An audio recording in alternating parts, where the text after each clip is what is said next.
All right, this is a one-speaker meeting. Please welcome our speaker tonight, Chuck G.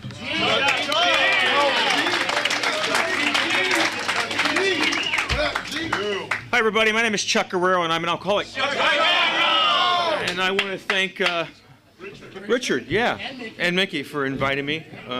They said I was coming over the hill, and so I wore a suit. West LA, I think. Never mind.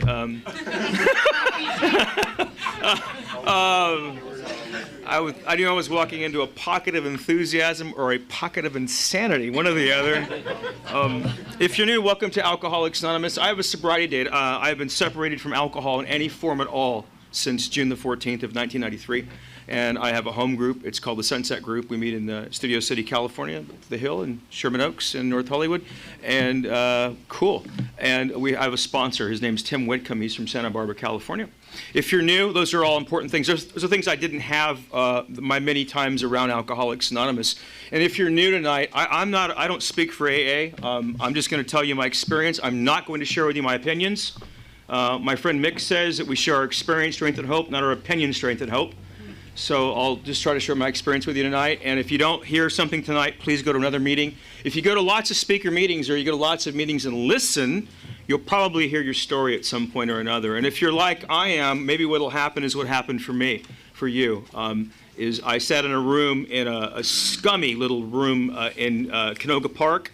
There were about 50 Harleys outside. There was enough ink in there to start a cartoon strip or something. No offense. People were pierced in odd areas in their body, and this Englishman got up to the podium and started to share that night, and Mickey Bush, and I was sitting in Alcoholics Anonymous for a while, and I sat in AA because I had to be in AA many times, and I hated alcohol. I hated you. I hated everything about you. I used to go to work and tell your stories at work, because you're comical. It's like it's better than a sitcom, you know. I couldn't stand you. You're always so chipper and happy, and you say the same old crap over and over. I couldn't stand AA, and I'm there pissed off. I'm not happy. I'm at meetings, and I'm sitting in the room, and it had been a long... See, because what it is, when I walk in here new and you remove the alcohol from my life, or when the alcohol and the other stuff is not really doing what it used to do. I mean, I get loaded, but I'm not having fun. And then I stop doing everything, and I'm miserable, and I got to go to these damn meetings and listen to your campy stuff. I'm not very happy, and there's nothing funny about what I'm going through new. There is nothing funny about what I've been doing to people. There's nothing funny about the way I feel. There is nothing funny about that. And yet, Mickey Bush started talking, and I found myself laughing. I mean, he's a funny guy. But looks aren't everything, aren't they? And I laughed from the gut, and I hadn't done that in a long time. I left that meeting going, what was that? And what happened for me that night was, for the first time probably ever in a meeting of Alcoholics Anonymous, I had this feeling that maybe I could have fun here. So if you're new, we have a lot of fun. We have a lot of fun here in sobriety. And get around some people that do fun stuff, man, because I'm in a group that snowboards. We do a lot of cool stuff. We go to the beach. We do fun stuff. We go to concerts. We still do all the things we used to do. We're just not hungover, and we're not like peeking out the window afraid to get out of the car. Or knotted up against the window with the slobber marks. I went running today. I was in the UK. Which, if you're in the UK, you ain't running this time of year. It's bloody cold outside, and I got a cold. And I haven't been running for a while today. So today I ran. I worked out a little bit, and I feel. So if you're coming off of heroin or opiates, I know what you're feeling like. It's just everything's hurting. But I'll be good in a couple of days. It'll be a few more for you.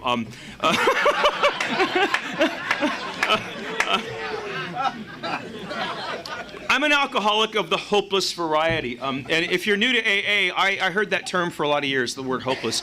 And it never applied to me. It never applied to me because I'm not hopeless. I picture hopeless as a Skid Row wino peeing on himself, down and out. Nobody gets around him at all. There were times in my life that were like that, but the delusion, denial of alcoholism, I don't see that. But I don't really identify with hopeless when I get to Alcoholics Anonymous. I don't identify with it at all. And if you are new tonight and you don't identify with that word, I'm going to break it down for you as what I believe alcoholese is, which is an alcoholic dictionary of sorts. In our book, Wilson says a line in there which I think really defines the word hopeless. And what he says is this. He says, so many want to stop and can't. So many want to stop and can't. That's hopeless. That's hopeless. And I'm of the hopeless variety. I'm the guy that leaves county jail and only after a couple days, because I'm not a criminal. I'm the guy that leaves there, and I'm a nuisance is what I am.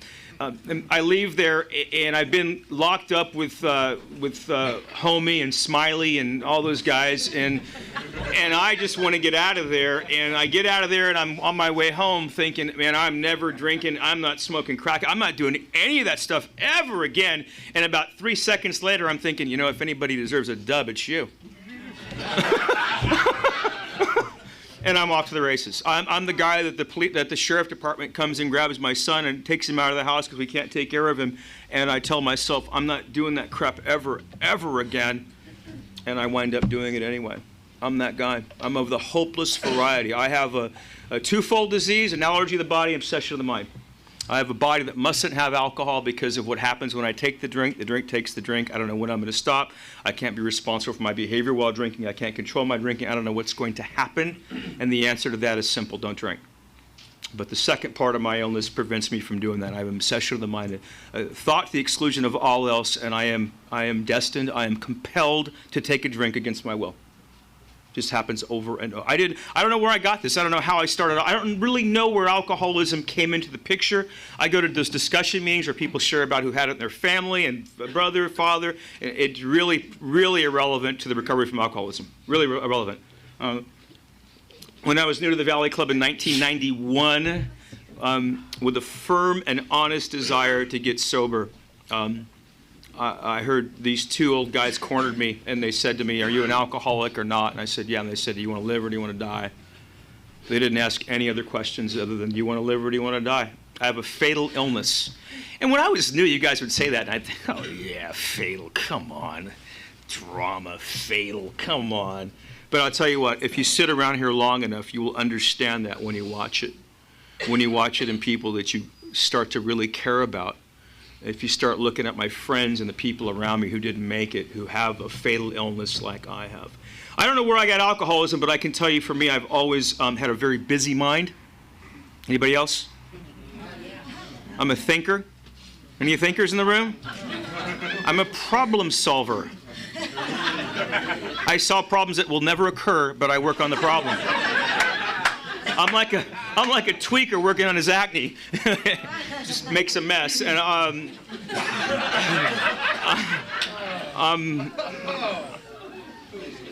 like Mick. I'm weird. Anybody else weird? The rest of you liars. I'm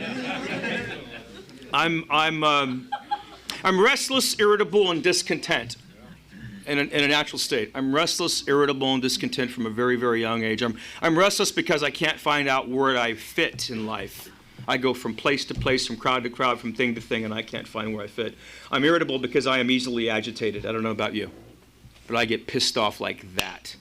And I am discontent because anything that I ever get in life, if I earn something or you give me something or I finally get the thing that's going to make me happy, when I finally get it, it's not the right one now. Our book says that I become a victim of a delusion that I can wrest satisfaction and happiness out of this world if I manage it well. And in step 1, section B, I'm not good at management, as you can see.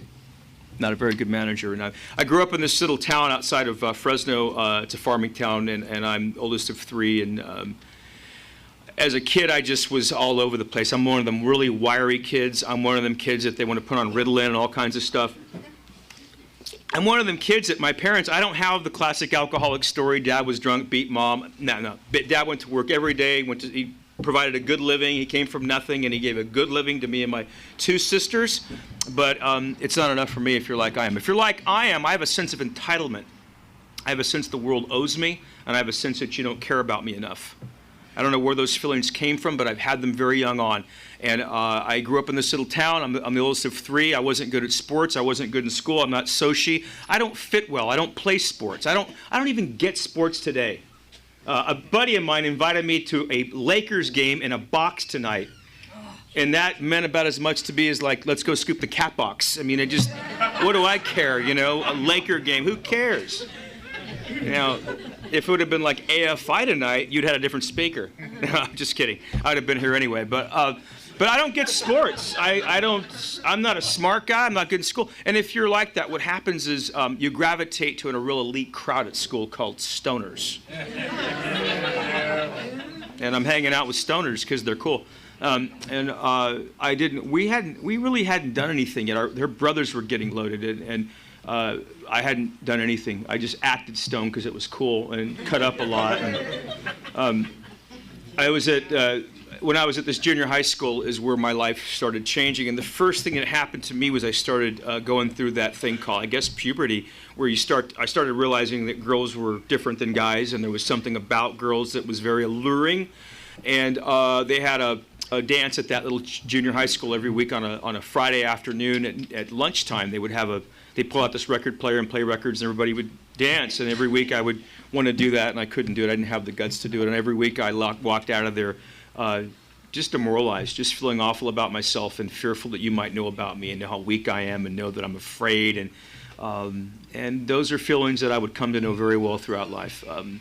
And I was, at 13 years old, I was at a dance where there was a wedding, and there was a live band there, and there were kids from school my age there, and our families were there, and there was liquor there, and I knew that liquor would do something for me. I knew that booze would do something. And so what I did was I drank some stuff called Cold Duck.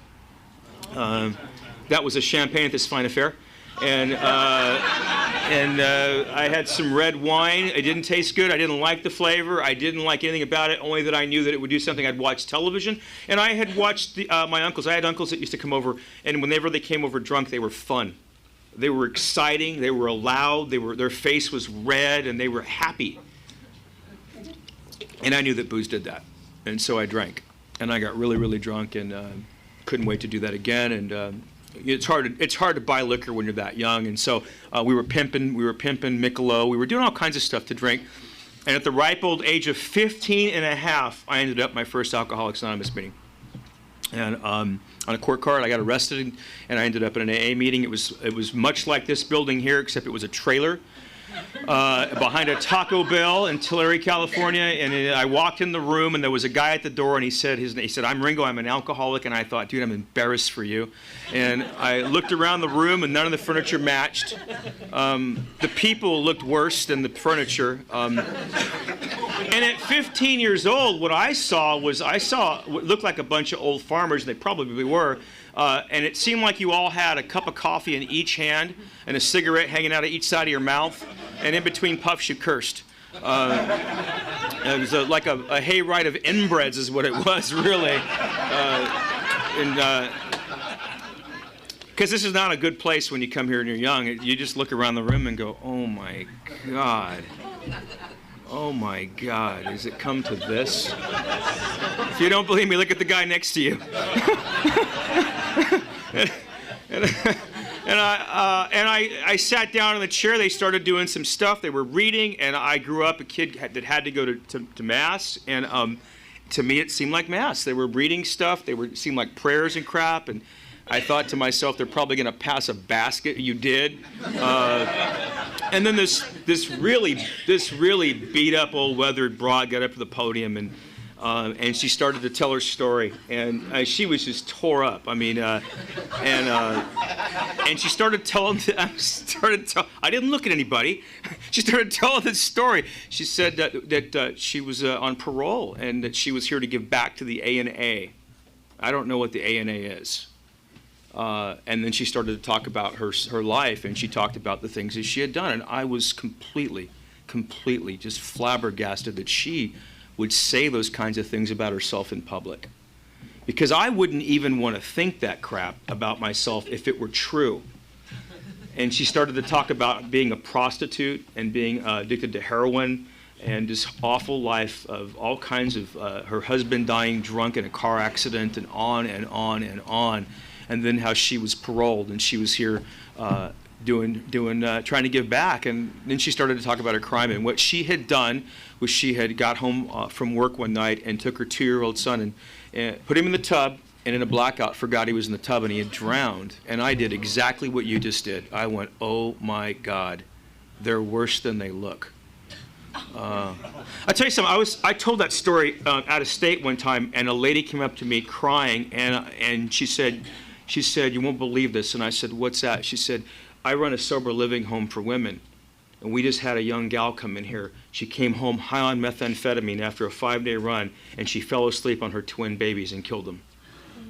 And I'm the kind of guy that will sit there and say, but I'm not hurting anybody but me. And what happened for me when that woman told her story about the child and I started to judge, because that's what I do, what happened for me was the worst thing that could happen for a guy like me with active alcoholism. And it still happens today sitting in the rooms. It happens in public. I'm sitting in the room, and the first thing I start doing is I start thinking. Right? And in our literature, which page, Mick? Thinking. In our literature, Wilson says the main problem of the alcoholic centers in his mind rather than in his body. Shit, simply how I And what that really means is this. It means this doesn't work very well. I have the mind of a chronic alcoholic. I have a mind that rationalizes and justifies anything that I want to do. I don't know if you have that mind. I have the kind of mind that if I'm low on money, I can convince myself that you owe me money and take yours. I have a mind that offers me solutions that are worse than my initial problems. Anybody relate? How about this? I was too drunk to walk away. drove. That's it, drove. Yeah, that's the mind. Coupled with the fact that, like Mickey, I have voices in my head. Anybody here have a voice in their head? Anybody wondering whether or not they have a voice in their head? If you are, just said, what voice? That's the voice. And it started to talk. This is what it said to me. It said, dude, you're not an alcoholic. You're not like these people at all. Alcohol is not your problem. These people are losers. You're not like them. Alcohol is not bad. I saw you at a keg party drinking with all, I saw you were playing cards with those guys, those jocks. You were rolling joints with cheerleaders. You can't do that when you're not loaded. Alcohol's not bad. Alcohol is not the problem. The problem is you got caught. Delusion, rethinking. I should do things that are more concealable than drink. So I started smoking non-addictive marijuana.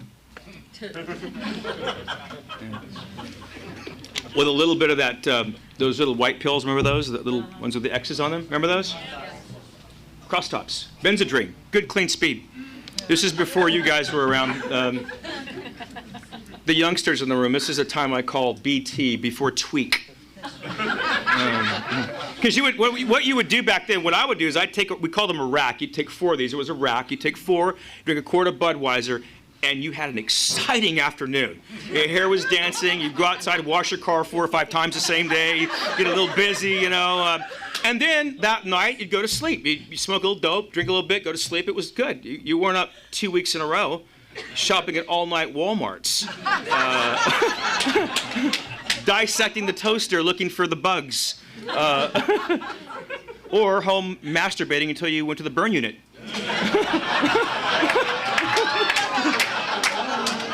That hit home, didn't it? I told that, my girlfriend told me, she heard me tell that story one time, and she said, "What's your excuse now, pal?"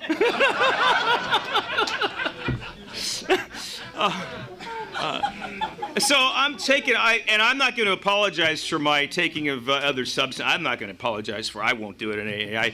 I love the traditions of Alcoholics Anonymous. I'm a defender of the singleness of purpose in AA, but I have to tell you how I got here, and I think it's very unfair to not tell you about the way that I got here, because there are a lot of people like me who come to Alcoholics Anonymous meetings for years and don't know what they are.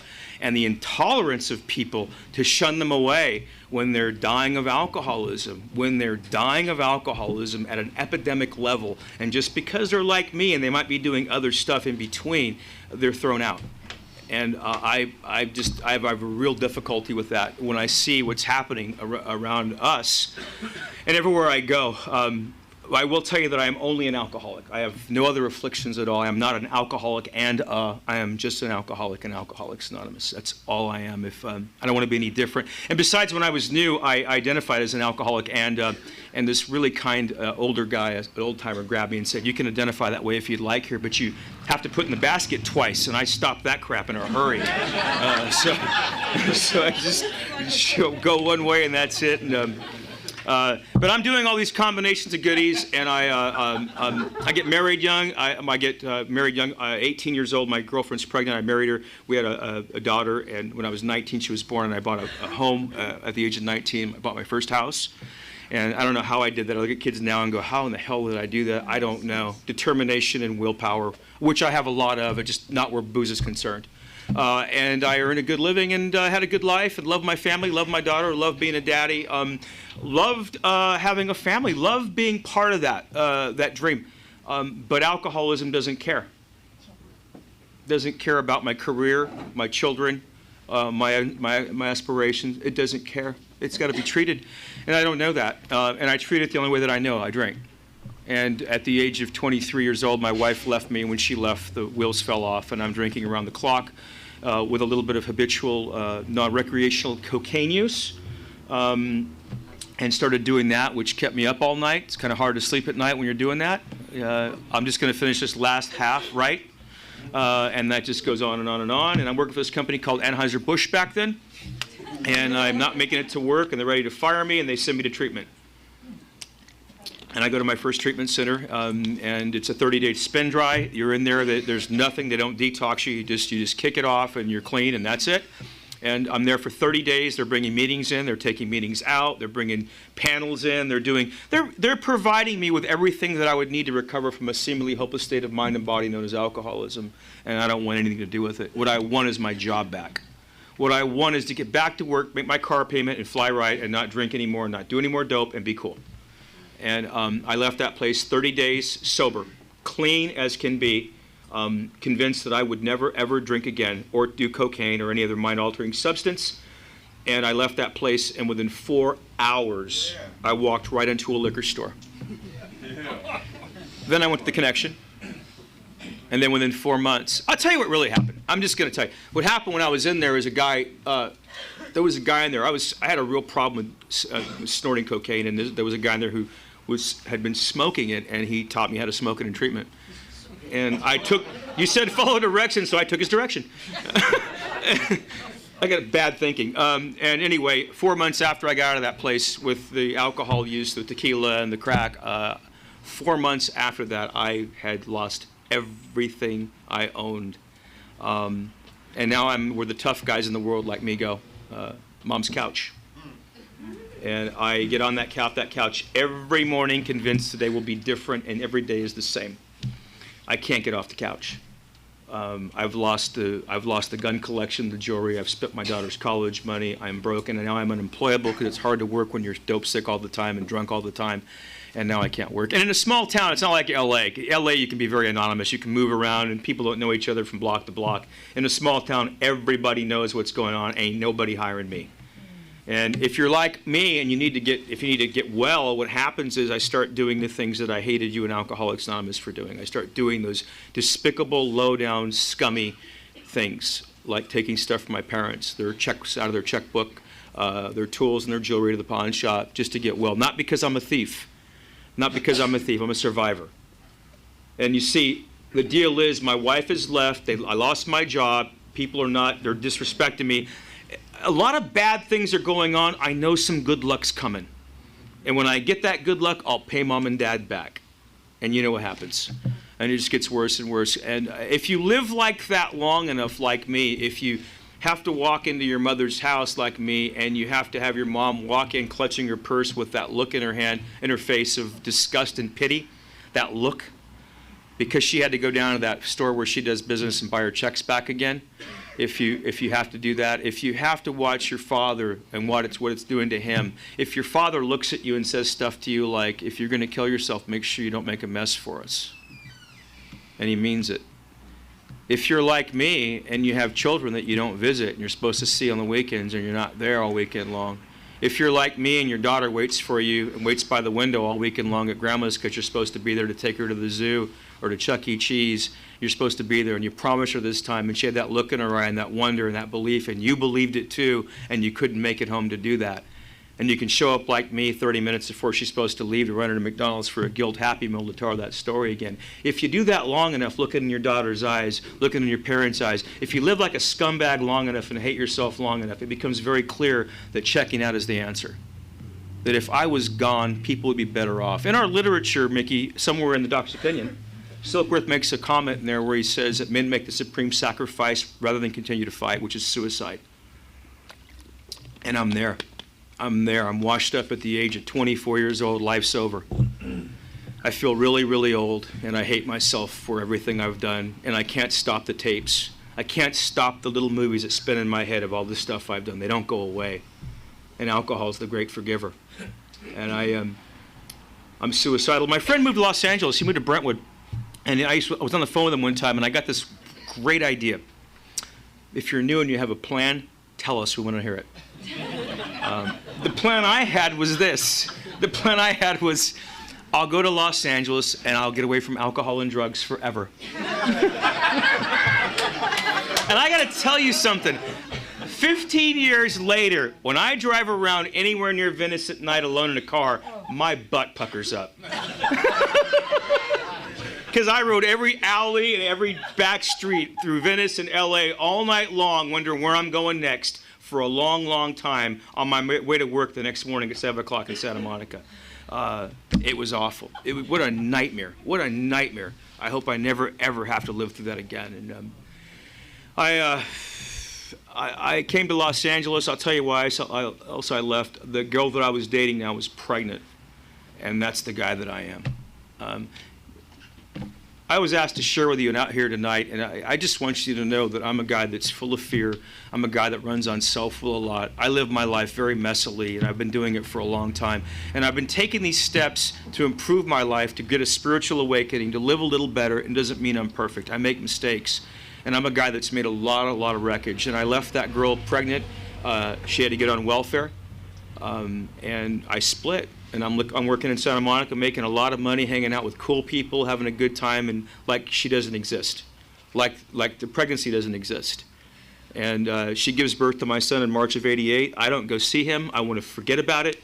And I go up there to visit him several months into it, and I see my son for the first time, and I see her, and I got this clear vision when I was there that I needed to do something, that it was time to man up and stop being a punk and take care of business. And I told her, get in the car, I'm going to take you with me, we're going to go to LA, this is going to change. And I loaded her and the kid up in the car, and I moved her into Brentwood. We lived in Montana Street in Brentwood. It's a nice area. We were there till the rent was due. And we ended up moving to Encino. I didn't know where the valley was at. And there was a mechanic that I worked with that had a spare room that he let us stay in, and we didn't pay the rent. He felt sorry for us. He saw that we had a little baby and we couldn't take care of it. He took us in, and we lived there and didn't pay the rent. And we got really, really sick together. She has alcoholism like I have alcoholism. She is currently in custody in Nevada State. All these years later, just in and out of jail, in and out of. And if you're a woman in Alcoholics Anonymous and you watch a girl like her walk in who's really pretty, who the guys all like, who's got a smart game, who knows everything, please put your hand out to her. Please go over and talk to her. And I promise you that if you take care of mine, I'll take care of yours, because she hadn't got here yet. She don't have this wonderful way of life. And I don't fault her for that. And we moved down here. We got really, really sick. We got to a point where we weren't feeding that kid. We weren't clothing him. We were panhandling for money and change. And we panhandle because we're going to buy Isomil or Similac because the kid's hungry. And sometimes we do, and sometimes we just got to get it off of us.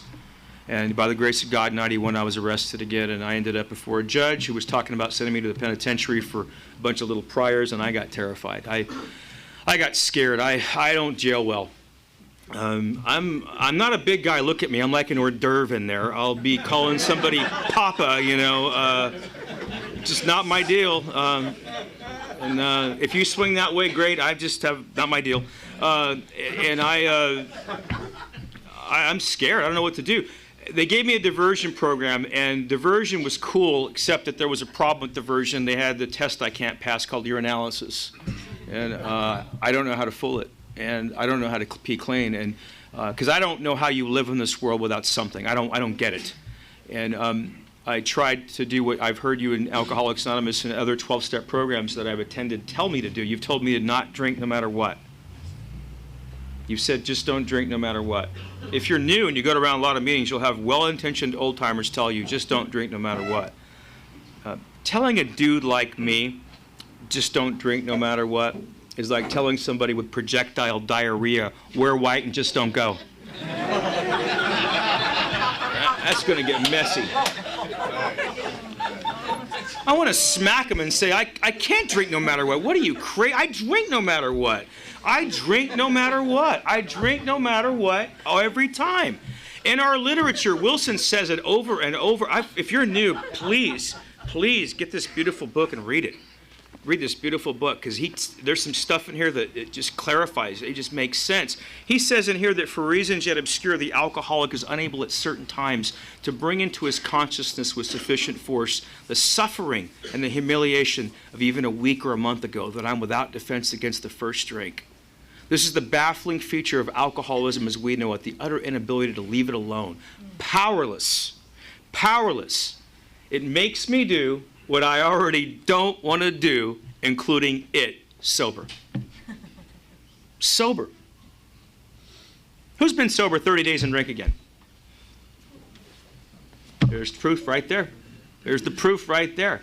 I was sober. How'd that happen? Because my mind told me it was okay. That I don't have any power, but it has power over me. It can and does make me do what I already don't want to do, including it sober. It always has done that, and I need a power. I didn't know that. I had no clue. How would I? And I went 4 days not drinking no matter what. On the fourth day, I drank no matter what, and I ended up in a psychiatric ward 5150'd. And why that's important to me is because that's where it started to happen. I didn't get sober on that night. But I'll tell you what happened to me. The third night I was there, I was in this psychiatric ward, and they brought a meeting in that I had to go to, and it was Alcoholics Anonymous, so it's H&I. And there was a guy that came in that night to carry the message of Alcoholics Anonymous. He came in there on his night off. He came in there and took time away from his family and his busy schedule, his work and his pleasures. When his favorite TV show was on or his ball game, he didn't care. He came in anyway because he knew that people were in there that were sick that he wanted to help. He didn't care that we didn't want to hear. He came in anyway, and he shared the message, and I heard him. And what he said was this, if you're new. He said that he had an illness called alcoholism, which had left him different, separate, lonely, and apart his entire life. He talked about a hole in his soul that he couldn't fill with anything that he could touch or see, that it was an inside job. He talked about being a loser and a coward, about being a pathetic son and an awful brother and a horrible friend and a miserable piece of crap father.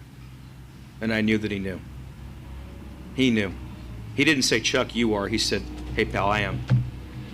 And he talked about being sober in Alcoholics Anonymous 5 years, and he was back in college. And I didn't care about that.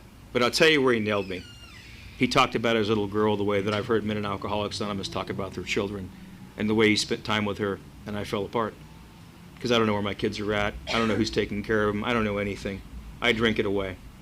And I don't know why, but when that little guy spoke, I got some hope. And for some reason, the voice in my head clicked and said, dude, you're just like this cat. Maybe if you do whatever it is he's doing, maybe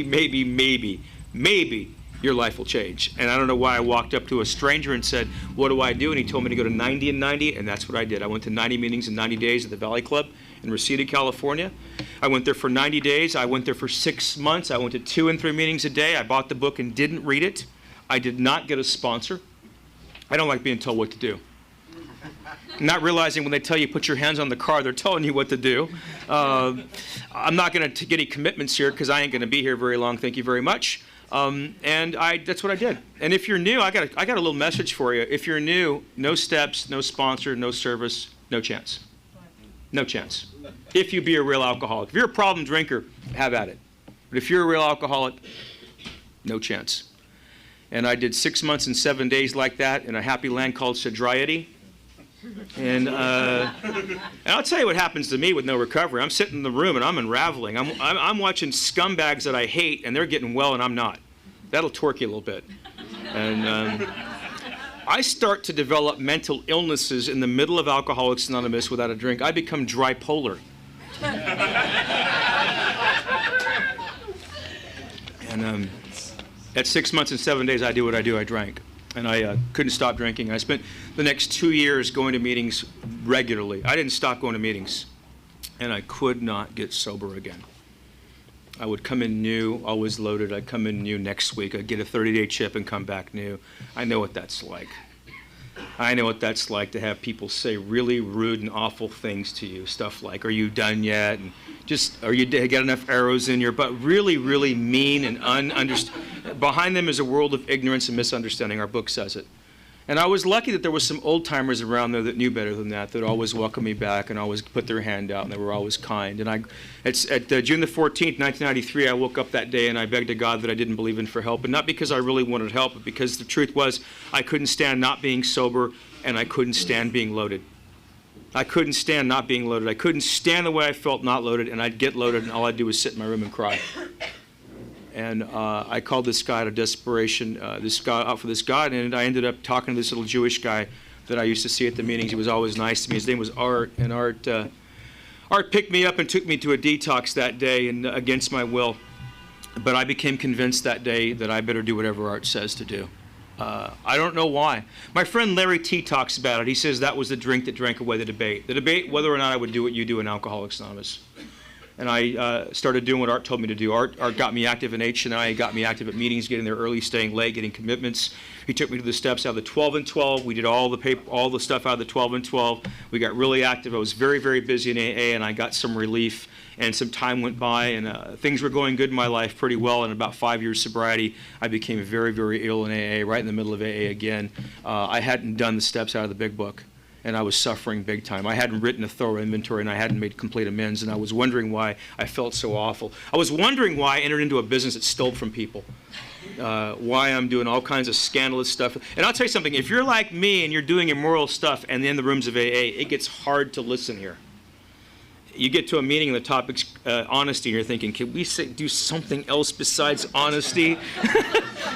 I start judging everybody, and at 6.5 years sober, I'm suicidal in Alcoholics Anonymous. I know that I can't drink. I'm trained not to drink. I know that, but I'm thinking if I could check out, it would be okay. And I ended up going to get help from a guy in Las Vegas that I had heard talk about the steps, and asked him to take me through the steps at 6.5 years sober, and he did, and my life changed.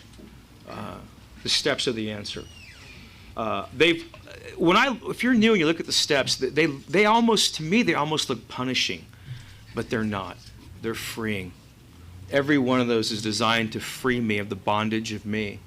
And the question is, how free do I want to be? That's how thorough I want to be. And having done those steps, something's happened in my life. My life's different today. I did those steps with Bob, and I ended up, I had a hard time in business, and it turned around. I started sponsoring lots of guys. We started a home group. We're very active, and I became an advocate and a student of that book. Mickey and I have long discussions about one sentence out of the book because we care. We spend a lot of time on this stuff because my job is to help God's kids.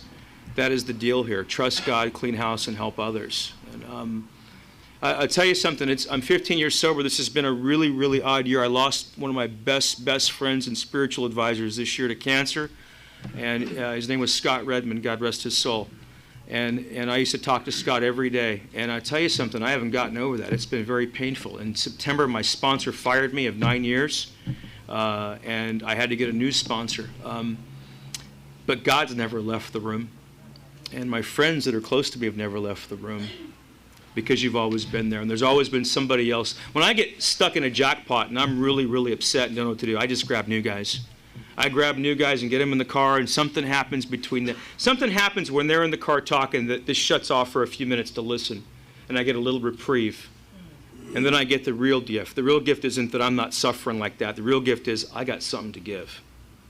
I got something to get. If you're new today, I want to welcome you to Alcoholics Anonymous. This is a spiritual program. Yes, indeed, it is. And there is a power that operates in Alcoholics Anonymous. If you have a problem with that power, don't worry. Don't worry. My friend Scott, I want to quote him and I'm going to end. My friend Scott used to say this: if you're having a problem with God, that's okay. Take the steps and you will be contacted. Thanks for letting me share.